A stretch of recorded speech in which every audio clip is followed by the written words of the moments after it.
in a dramatic escalation of federal involvement in local affairs. President Donald Trump has authorized the deployment of 300 National Guard troops to Chicago, sparking political outrage and reigniting a national debate about law enforcement and federal power. Let's break it down, why it matters, and what it could mean for cities across the U.S.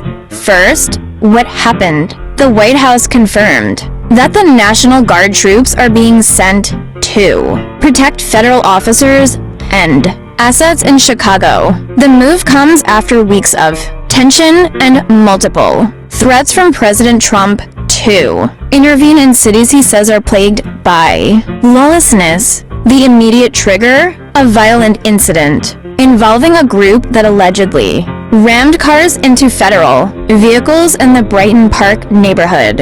A U.S. citizen reportedly armed was shot by Border Patrol agents and later drove herself to the hospital. Federal agents responded with pepper spray and rubber bullets during a clash with protesters. Quote, President Trump will not turn a blind eye to the lawlessness plaguing American cities, said White House spokesperson Abigail Jackson. Context: this follows a growing federal presence in cities like Portland, Los Angeles, and Washington, D.C., all with Democratic leadership. Second, the political fallout. Illinois Governor J.B. Pritzker, a Democrat, was quick to condemn the move, calling it outrageous and un-American. He claims the Trump administration issued an ultimatum: deploy the Guard or Washington would do it for them. Pritzker says this is less about public safety and more about political control,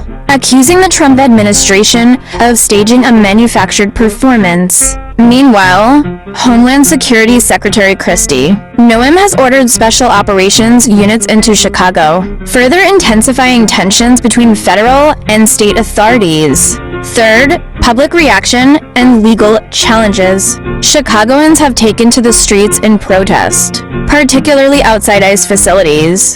Demonstrators report being met with heavy-handed force, including tear gas and rubber bullets, raising alarm among civil liberties groups. And it's not just Illinois. In Portland, a federal judge has temporarily blocked the deployment of National Guard troops. The judge criticized the administration's justification, which reportedly used outdated images from 2020 to paint the city as war-ravaged. Conclusion: this federal versus local standoff is unfolding against a backdrop of rising political polarization, concerns over the militarization of policing, and debates about the role of federal power in domestic law enforcement. Trump has positioned as the candidate of law and order heading into election season, but critics argue that these deployments may be more about optics than safety.